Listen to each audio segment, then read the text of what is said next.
तेरी मेरी कहानियाँ से सभी अपडेट पाने के लिए बेल आइकन दबाएं।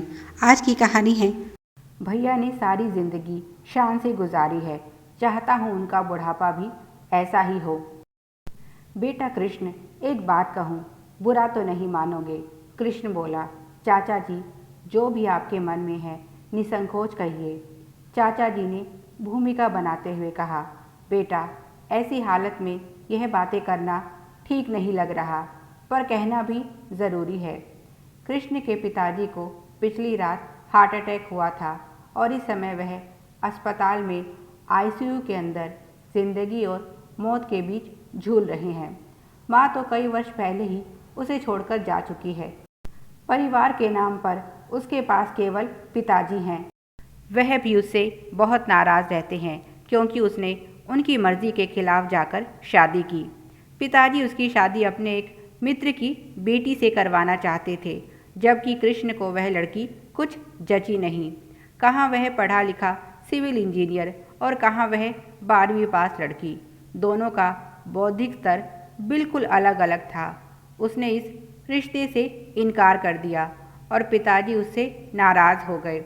अब वही लड़की चाचा जी के घर की बहू है। भाई की ज़ुबान रखने के लिए चाचा जी ने अपने लड़के की शादी उससे कर दी। इतना प्रेम है दोनों भाइयों के बीच, दोनों एक दूसरे पर जान देते हैं। चाची ने भी कभी अपने बच्चों में और कृष्ण में फ़र्क नहीं किया। आज तक सारा परिवार इकट्ठा रहता है। घर में पिताजी की बात आज भी कोई नहीं टाल सकता। कृष्ण ने जब कनिका से कोर्ट मैरिज की तो चाचा चाची आए थे उसे आशीर्वाद देने। उन्हें कनिका बहुत पसंद आई।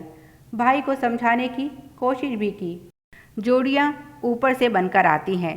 तुम्हारा चुनाव सही था, पर कृष्ण के स्तर से वह लड़की ठीक नहीं थी। अगर तुम अपनी बहू देखोगे तो तुम्हें बेटे की पसंद पर गर्व होगा। पर पिताजी कभी उसके पास आए ही नहीं और उसे भी गांव आने से मना कर दिया। बोले, तूने अपनी मर्जी कर ली, अब मेरी इच्छा भी पूरी कर दे। मैं तुझसे कोई संबंध नहीं रखना चाहता, इसीलिए फिर कभी मुझे अपनी शक्ल मत दिखाना। पर जब अचानक रात उनकी तबीयत खराब हुई तो चाचा जी ने उसे बुला भेजा। शादी के 3 साल बाद वह यहाँ आया है। चाचा जी बोले, बेटा अब यहाँ बहुत कुछ बदल गया है, इसीलिए तुमसे प्रार्थना है, किसी भी तरह अपने पिताजी को मनाओ और उन्हें अपने साथ ले जाओ। कृष्ण हैरानी से चाचा जी की तरफ देखने लगा। उनकी आंखें नम हो चली और बोले, बेटा, मेरी बहू का व्यवहार भैया के प्रति बहुत खराब है। शायद तुम्हारी ना का बदला वह भैया से ले रही है। हमारे कुछ कहने का उस पर असर नहीं होता। भैया की इस हालत के लिए जिम्मेदार भी वही है। उस रात भी उसने भैया का बहुत अपमान किया था। शायद इसी वजह से उन्हें हार्ट अटैक आया। कृष्ण बोला, पर वह तो पिताजी के मित्र की लड़की है। क्या पिताजी ने अपने मित्र से इस बारे में कुछ नहीं कहा? चाचा जी बोले, दोस्त कब दुश्मन बन जाए बेटा कोई कह नहीं सकता। अपने पिता की शय पर तो वह यह सब कर रही है। बाप बेटी जानते हैं कि तुम्हारे अपने पिता से कैसे संबंध है। सच कहूँ, अच्छा हुआ जो तुमने उस लड़की से शादी नहीं की, क्योंकि उसकी असलियत यही है। अगर तुमसे शादी होती तो भी उसका यही व्यवहार होता। पिता पुत्री की असली तकलीफ यही है। कहाँ उनकी 12वीं पास बेटी को इंजीनियर लड़का मिल रहा था और कहाँ अब वह एक मामूली किसान की पत्नी है। उसने तो तुम्हारे भाई को कभी स्वीकार ही नहीं किया। उसके सपने बहुत बड़े थे।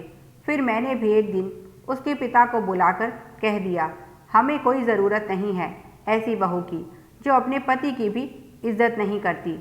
ले जाइए अपनी बेटी को और कर दीजिए इसकी शादी किसी कलेक्टर से। तब जाकर कहीं उनकी आँख खुली है और हमारे साथ उनका व्यवहार कुछ ठीक हुआ है। पर भैया के साथ तो उसका व्यवहार और भी कड़वा हो गया है। बात बात पर उन्हें अपमानित करना तो जैसे उसने अपना दायित्व समझ लिया है। इसीलिए कहता हूँ, उन्हें अपने साथ ले जाओ। पूरी ज़िंदगी मेरे भाई ने शान से गुजारी है। मैं चाहता हूँ उनका बुढ़ापा भी ऐसा ही हो। कृष्ण बोला, ठीक है चाचा जी, आप चिंता मत कीजिए। और अगर ज़्यादा तकलीफ़ हो तो आप और चाची भी मेरे साथ चलिए। उन्होंने मुस्कुराते हुए कहा, बेटा तुमसे यही उम्मीद थी, पर हम ठीक हैं, तुम भैया को ले जाओ। 10 दिन बाद पिताजी घर आ गए, पर इस बार वह कृष्ण से नाराज़ बिल्कुल नहीं थे और कृष्ण और चाचा ने मिलकर उन्हें मनाया। कृष्ण ने कनिका को भी पिताजी के आने की सूचना दे दी और उसने पिताजी का कमरा तैयार कर दिया। साथ में कुछ दिन के लिए चाचा चाची भी आए थे। कनिका ने उनके कमरे की सजावट बिल्कुल वैसे ही की थी जैसा कृष्ण ने बताया था। उनकी यहाँ आने के लिए एक ही शर्त थी, बहू के साथ उनकी कोई बातचीत नहीं होगी। कनिका चुपचाप उनके सारे कार्य कर देती, पर वह उससे कोई बात नहीं करती। चाचा चाची भी कुछ दिनों बाद वापस लौट आए।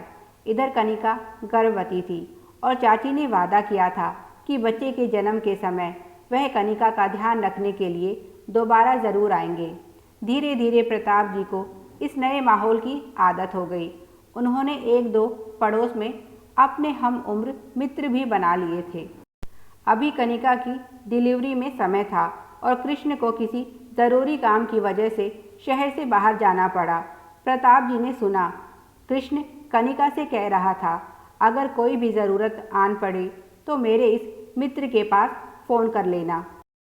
कनिका कह रही थी, आप चिंता क्यों कर रहे हैं, मैं घर में अकेली थोड़ी हूँ, पिताजी है तो सही मेरा ध्यान रखने के लिए। कृष्ण बोला, पर तुम तो जानती हो पिताजी तुमसे बात भी नहीं करते। कनिका बोली, बड़ों की नाराज़गी में भी प्यार छुपा होता है, मेरी ना सही इस बच्चे की तो उन्हें ज़रूर फिक्र है। वैसे भी 1 हफ्ते की तो बात है, यह तो चुटकियों में निकल जाएगा। कृष्ण बोला, अपना ध्यान रखना और पिताजी का भी, मुझे तुम्हारी चिंता रहेगी। कनिका बोली, आप बेफिक्र होकर जाइए, आपको शिकायत का कोई मौका नहीं मिलेगा। कृष्ण के जाने के 2 दिन बाद रात को प्रताप जी ने बहू की आवाज़ सुनी। वह सहायता के लिए पुकार रही थी। जल्दी से वे बहू के कमरे के सामने पहुँचे, पर फिर रुक गए। धीरे से दरवाज़ा खोलकर अंदर देखा तो कनिका दर्द से बेहाल उन्हें सहायता के लिए पुकार रही थी। उसकी यह हालत देखकर एक बार तो पिताजी घबरा गए, समझ नहीं आया कि क्या करें। फिर जल्दी से पड़ोस में रहने वाले अपने मित्र के घर पहुँचे तो उनकी पत्नी और बहू सहायता के लिए आई।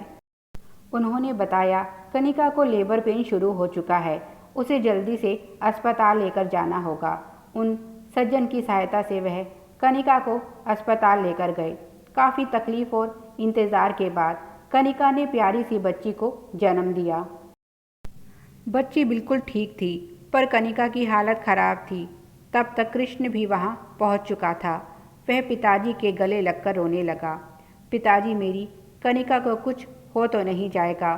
तब पहली बार वह बेटे से बोले, नहीं बेटा चिंता मत करो, बहू को कुछ नहीं होगा।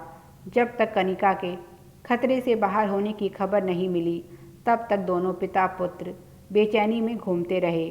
प्रताप जी ने तो बहू के लिए मन्नत भी मांग ली थी कि जैसे ही कनिका स्वस्थ हो जाएगी वह पूरे परिवार सहित कुल देवता के दर्शन करने आएंगे और एक भव्य भंडारे का आयोजन करेंगे। भगवान ने उनकी प्रार्थना सुन ली और कनिका की जान बच गई। जब उसे होश आया तो कृष्ण बोला, तुमने तो हम सबको डरा दिया था।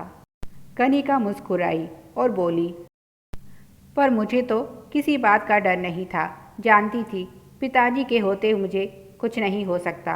बहू की बात सुनकर प्रताप जी बोले, पर बेटी मैंने तो तुझे कभी बहू भी नहीं माना। कनिका बोली, पिताजी आपने मुझे बेटी मान लिया, अब और क्या चाहिए। उन्होंने मुस्कुराते हुए कनिका के सर पर हाथ रखा तो कृष्ण हंसने लगा और बोला, तुमने ऐसा कौन सा जादू कर दिया मेरे पिताजी पर जो यह मुझे छोड़कर तुम्हारे पिताजी बन गए। तभी चाचा चाची का आगमन हुआ और चाचा जी बोले, भैया मैंने तो पहले ही कहा था तुम्हें एक दिन अपने बेटे की पसंद पर गर्व होगा। प्रताप जी बोले, ठीक कहा तुमने, मैं इस बच्ची से केवल इसीलिए नफरत करता रहा क्योंकि इसके कारण बेटे ने पहली बार जीवन में मेरी बात को नहीं माना था। तुम्हारी बहू जो अपमान करती उसका दोषी भी मैं इसे ही मानता रहा।